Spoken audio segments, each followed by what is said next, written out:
What is up, guys? Dustin Yewy here. Oh baby, and I got some more NHL 13 news. This is another article from GameInformer.com. The link will be in the description below. And this article is called NHL 13: Everything We Know About NHL 13's GM Connected Mode. Now, once I heard about this, I was kind of interested. They dropped a little bit of info at the live stream that I talked about, and it seemed pretty cool. But this is like 30 things that I guess GameInformer.com has found out about the GM Connected. So I figured I'd bring it for you guys. And it's by Matt Burtz. Alright, so NHL 13 already sounds like it's skating in the right direction with the new True Performance skating system and EA Sports IQ. But if the series wants to be in the sports game of the year conversation, one of the areas needing a major overhaul is the Be a GM mode. We sat down with producer Andy Agostini to discuss the new connected franchise mode and how EA Canada plans on making the general manager AI perform more like Red Wings mastermind Ken Holland and less like former New York Islanders train wreck current TV commentator Mike Milbury. That's funny. So anyways, here's what we know so far about NHL 13 revamped GM mode. Alright, so it's called GM Connected. So the first one, number one, EA retooled its most popular mode to include a multi-user dynasty with up to 30 NHL teams being run by 30 human general managers. So we kind of already knew that it's going to be an online, everybody controls their own team. Number two, this new GM Connected mode features a full 82 game schedule and can run for up to 25 years. Okay, well that's basically how the current Be a GM works, but it's good to know, I guess. Number three, EA chose against including fantasy draft because it didn't want the barrier of entry to be a tedious 45-round draft. If you want to mix up the team so no one is forced to play with the Edmonton Oilers, in brackets Zing, you can randomize the rosters when starting the league. You make that joke now, but the Oilers are actually going to be pretty good in a year or two. So whatever, guys. Randomize the rosters. Personally, I like to be more realistic with my GM, but even if you randomized it, like that could turn out terrible. You could have Crosby, Ovechkin, like Taylor Hall, and like the same team, and then the other team could have like nobody. So that doesn't make sense. Sorry, I'm a little stuffed up. I think I have some allergies. Whatever. Number four, users can play GM Connected in several ways, including a solo league against the computer AI, standard versus, co-op, 6-on-6 online team play, taking the role of a general manager or as a coach who handles line changes and with team strategy. Wow. So apparently you can play this GM Connected in like a few different ways. Now I wonder how that's going to exactly play out. So if you're just playing games, does that mean like a computer GM GM is in charge? You're a coach, you just handle line. I don't know. I wonder how that's going to work exactly. It's going to be kind of fun to play with maybe when it comes out. Number five, connected GM is elastic, meaning one team could be controlled by a GM while another is run by a hands-on player and another is run by a coach. Okay, so that it's kind of just reiterating number four. So yeah, so one. Okay, I get it, kind of. So I guess you can still run the team as the coach, but I just does that mean like I just want to know if that means the computer runs the team as well, like with your players and stuff. Probably, I guess. Number six, in 6-on-6 online team play leagues, you can have up to 25 users per each team. This allows teams to have a ringer take the role of a regular when they're short a body. Oh, that's kind of cool. Number seven, free agency includes both unrestricted and restricted free agents, and it's handled via 7 bidding periods. The highest bidders win the services of the player, and if you strike out, you have several more rounds to find an adequate replacement. That's kind of neat. Again, like a lot of this stuff, it's like kind of hard to totally grasp, but it'd be kind of cool because like I'm more of a hands-on guy. I mean, I can read it, and then it's like, okay, like I kind of get the gist of it, but it's like, what does that exactly mean? Like 100%, you know? So that's kind of interesting. 7 bidding periods. So I guess it'll just be like 7 rounds, and you try and bid for the restricted free agents and other guys. That sounds cool. Number 8. Much to the dismay of hardcore franchise guys, the NHL draft is automated. Okay, that's kind of weird. You can still scout players during the season and build a priority list of prospects. Once the draft starts, however, the computer will use your priority list to make selections for your team. I don't really like that. That kind of... I think it should give you the option if you like want to build a list or if you actually want to partake in the draft. Maybe it's just so people, like, everybody doesn't have to go and do the draft, but I think, I don't know. Kind of weird. Number 9, while running your team, you have full access to the entire list of players in the organization, including the AHL, CHL, and foreign league prospects. Okay, well that's kind of cool, because you never really had, access to your foreign league prospects. Not that I know of, anyways. I know you could always, call up the CHL guys and put them down or whatever, but. Number 10, the commissioner controls how quickly the league advances. You can opt for either 3-day, 1-week, or 2-week periods. Okay. So is that like per day though? That's, yeah, I guess so, probably. That's kind of... See, but I'd like my GM to go pretty quickly, so 2-week periods, even that, I guess 2-week periods is like decent, right? It's not too bad. Number 11, a news panel in the menu screen keeps you abreast of all league happenings. Okay. So I guess it keeps you up to date of people like in the league trade and whatnot, so you're kind of knowing what's going on. That's kind of cool. Number 12, an integrated messaging system informs you of waivers, trades, and league join requests. You can also send messages to the commissioner, the entire league, or team members. Okay, so you can like, it's actually really hands-on connected. You know, that's kind of cool. Now, okay, the next one. 13, EA built-in systems to deal with grieving and cheating. The commissioner has the power to kick out users at any time. Okay, so does someone actually act as a commissioner? That's what I kind of want to know. Okay, 14. If a commissioner goes missing, other general managers can vote him out to keep the league moving along. Okay, so there must be someone controlling as the commissioner. That's kind of neat, but I guess if you could be a GM and a commissioner, that'd be cool, but I don't know. But that is kind of neat that someone actually is in control of the entire league too. Sounds interesting. I wonder how that would work. 15. EA plans to release a mobile app that allows players to stay engaged with their leagues when they are away from their consoles. From the app, players can juggle team rosters, scour the waiver wire, propose trades, and read about league happenings. Now that's pretty cool. So I wonder, I haven't heard anything about the PlayStation Vita at all. I wonder if they're going to use that. That'd be pretty sweet. But at least the mobile app will be good if you have an iPod or an iPhone or whatever. Hopefully it's like good for different kinds of devices as well, but that's kind of cool. So you can still like do stuff while you're not playing.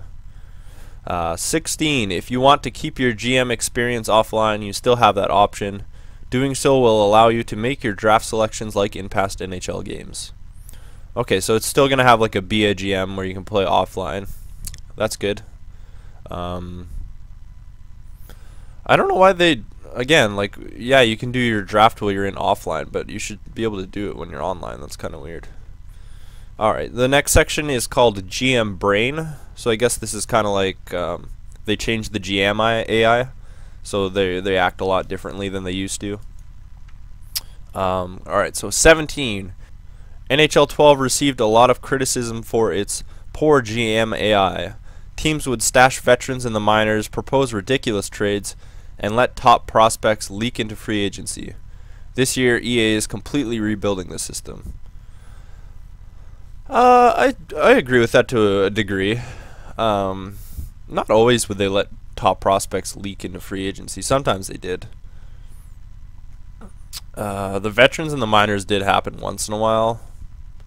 And yeah, sometimes they would propose ridiculous trades, like trying to, if you follow my GM mode, they'd try and get my mustache, George Peros, which I did not want any of that.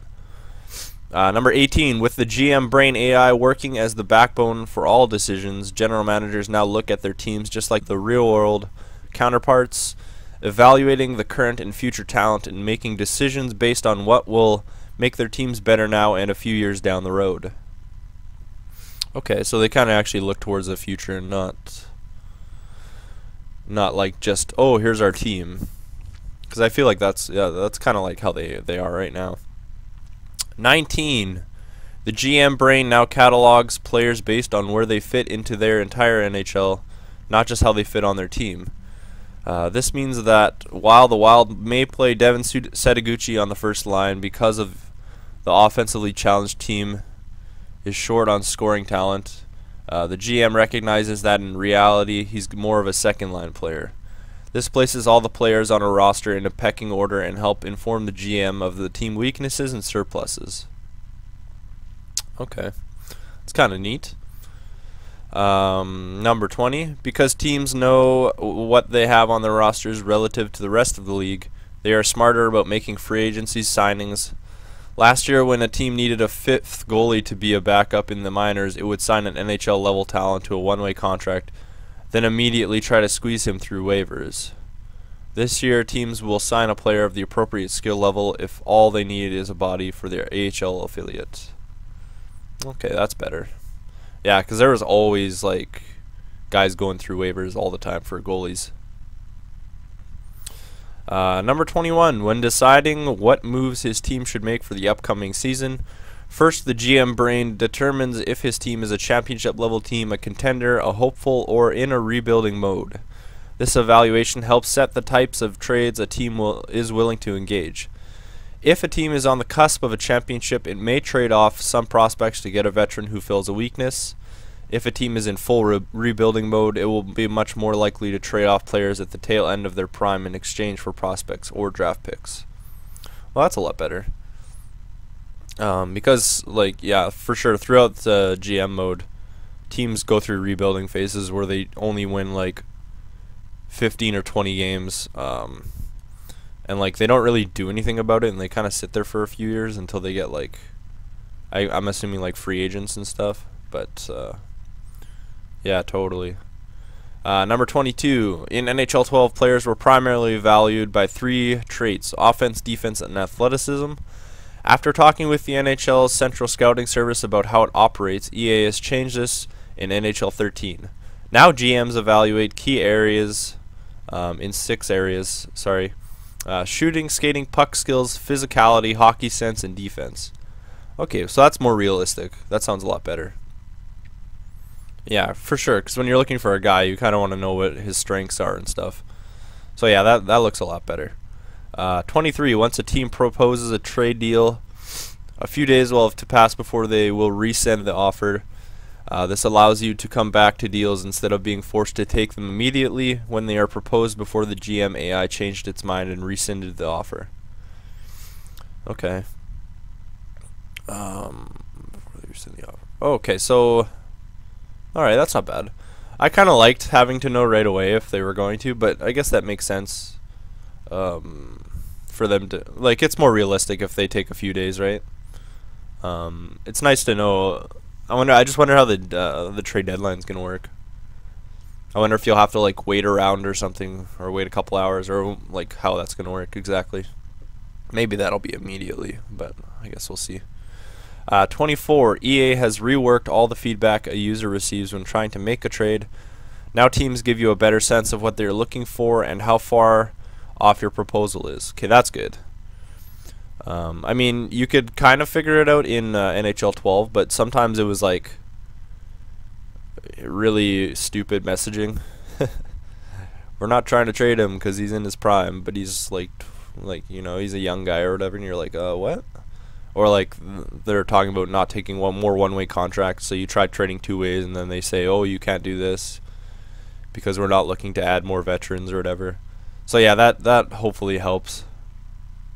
Number 25, GM brains also have the ability to project their rosters up to 5 years out. This helps them to determine what talent is coming up, so it knows when it's smart to either trade a veteran during the deadline to make, or let him leave via free agency to make room for a prospect. That wasn't written very good, but that's fine. So that's good. Yeah, they project their teams. That's kind of neat. Number 26. Though some outlets, including us, criticize NHL 12 for having too many players rated 80 and above, EA is content with its current rating system and believes that by surfacing the 6 player traits instead of 3, it will be easier for players and AI GMs to better understand a player's true value. Yeah, that makes sense, for sure.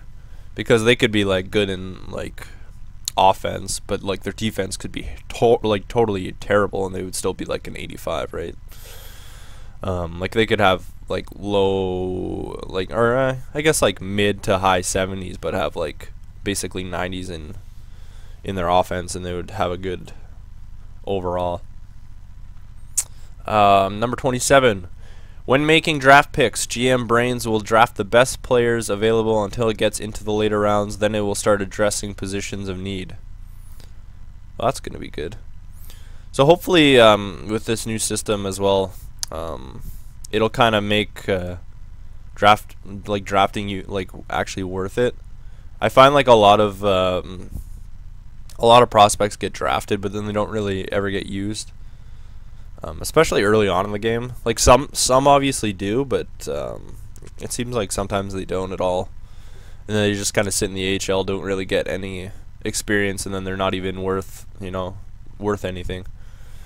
28. The trade engine is now much more granular than it was in the past.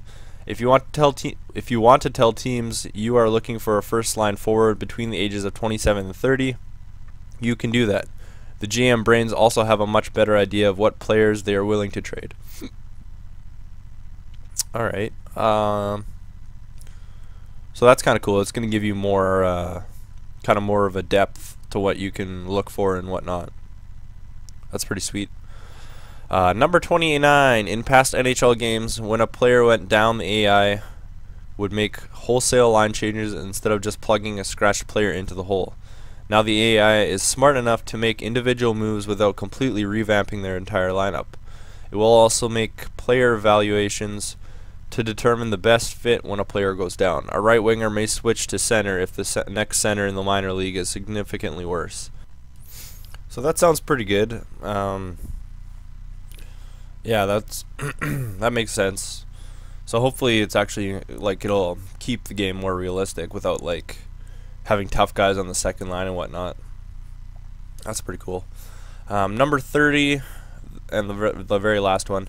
The AI is also smarter about using enforcers. In previous games, their high strength ratings made them likely candidates to be automatically placed on the penalty kill.